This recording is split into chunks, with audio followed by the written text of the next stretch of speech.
I was sitting on my bed listening to random Spotify stations last December. It was late at night when I got a Snapchat from a friend of mine. I just got out of the shower, my hair wet, and my leftover mascara had smudged underneath my eyes. My intention was not to open it until the next day to avoid them seeing me in the state I was in. I know, I'm a great friend. But as I was changing the station, I accidentally clicked on the notification banner that I got from Snapchat. And, in a hurry to get off the app, I opened it. Now I had no choice but to respond to my friend. After 6 or 7 attempts of getting a decent picture to send, I went over to my desk and grabbed an old bottle of mascara and started to put some on, just for one Snapchat. It was in that moment that I realized I wasn't happy. You can tell yourself over and over that you're content and you love yourself for who you are. I did, but it never meant anything to me. I was scared of sharing my experience with others because no one would ever take me seriously. They'd say, "But you're so perfect, you don't have anything to be insecure about." Or, "Look at me compared to you." So I decided until this point I would keep those thoughts inside. I was going to change my life. I started doing so by focusing in on my passions. So I got to thinking, what is a passion? I had only really thought about it when my teachers had given me a writing prompt or an assignment on it. I would have answered with things I like, such as math, animals, or internet memes. But there was only one thing that actually changed my life and took priority this past year. Every day since I discovered that I love volleyball, I have worked nonstop to better myself. I've been told by many coaches and moms that when I'm on the volleyball court, it's visibly noticeable how much I care about the game. It's an escape from everything else happening in the world. No matter what kind of day I've had, it never fails to pick me back up. I enjoy it when we're winning. I enjoy it when we're losing.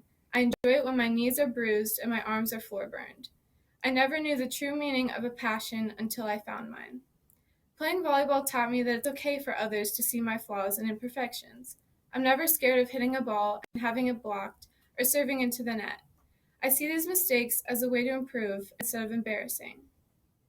It was a step in the right direction, but I can't play volleyball all the time. Most of my time is spent going to school or at home. Now, I will admit I spend a ton of time on my phone. Instagram, Pinterest, YouTube, Snapchat, just about any kind of social media you can think of. I decided to take a week off all social medias except the ones I use to talk to my friends. I had so much extra time for myself that I didn't know what to do. But I felt better mentally and physically. I had more time to think about my life and reflect.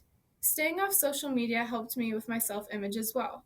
I wasn't being exposed to what society sees as perfect. I learned that I didn't need to please everyone else to be happy and love myself.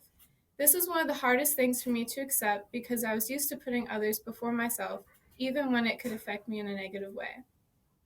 One of my main motivations to go on my social media cleanse was a conversation I had in church one Sunday with one of my role models.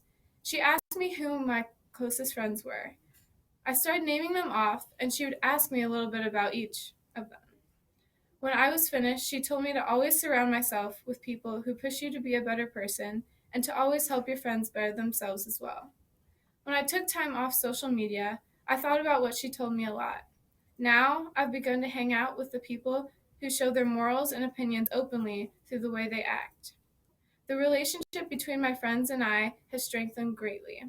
I'm able to have more deep and meaningful conversations with my friends. Being the social and outgoing person that I am, the opportunity to talk with my friends on a different level is very important to me and has allowed me to vent my feelings without being judged. I will forever remember my 8th grade year as the year I started to accept and love myself. I learned to care for myself just as much as I did others. I learned that it is hard to cast away others' judgments and hard not to judge others. I want everyone to feel this happiness and reset of their mind and body. I hope this will help others to lead a good example, to spread joy from one person to another. You can learn so much from yourself that you may not have known before. You may find things you rather didn't want to know. You will improve your life and the lives of everyone around you if you take time for yourself and reflect often.